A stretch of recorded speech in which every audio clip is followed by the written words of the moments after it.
Hi everyone, welcome back to Corporate Decoder, the place where we decode the secrets Wall Street doesn't want you to know. Today we're diving into MDWerks and their latest report, and let's just say there's a buzz about something brewing in their beverage subsidiary. Scrollyvors, company, Scroll. MDWerks announced that their subsidiary Two Trees Beverage Company is gearing up to install a new fancy piece of equipment called a Spirits Rapid Aging System, or SAS as they call it, at their North Carolina plant. This is happening in August, and it's all thanks to steady demand and what they see as growing potential for their spirits. Essentially, they're making more room and capacity for aging spirits, which is a good sign that people are buying their products. And who's building this new system? It's another of their own companies, Specialties LLC. This means they're keeping the work in-house, which can be a smart move for controlling costs and ensuring quality. The whole point of this new system is to ramp up how much spirits they can produce at the Two Trees facility, so expect more of their drinks to hit the market soon. This update came out on July 22nd. Now, it's important to note how they're presenting this information. They specifically state that this announcement and any attached documents aren't really considered filed in the traditional sense for certain securities laws. This is a common practice when companies want to share information like this press release without triggering the same level of regulatory scrutiny as, say, a full financial report. It's like they're saying, we're telling you this, but don't hold us to it as a formal filing.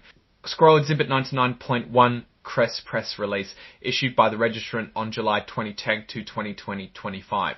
As Scroll see the actual details of this announcement are in Exhibit 99.20 and Exhibit 99.1, which is just the press release itself. And then there's Exhibit 104, which is the interactive data file that makes this whole report machine readable for computers.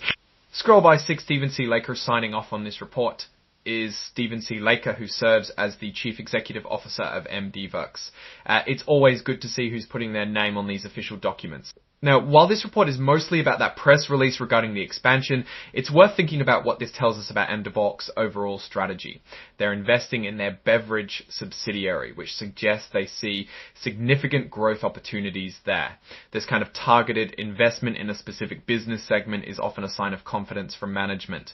They're essentially betting that the demand for their aged spirits will continue to grow, justifying the increased production capacity.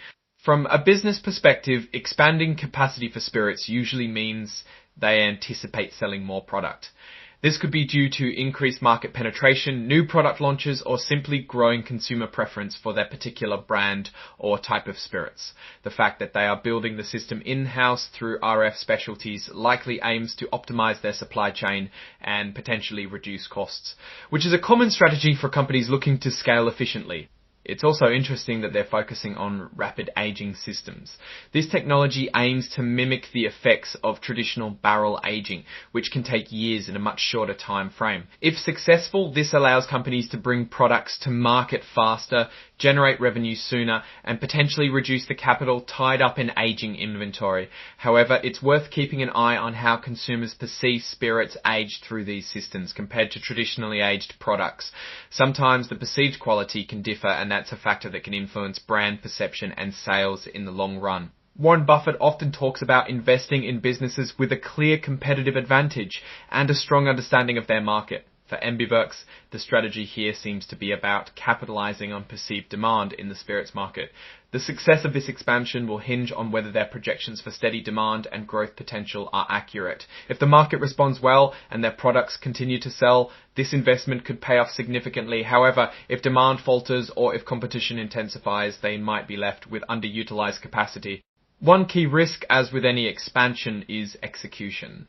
Can RF Specialties build and install the SR's unit on time and within budget? Will the new system perform as expected and deliver the desired increase in production capacity?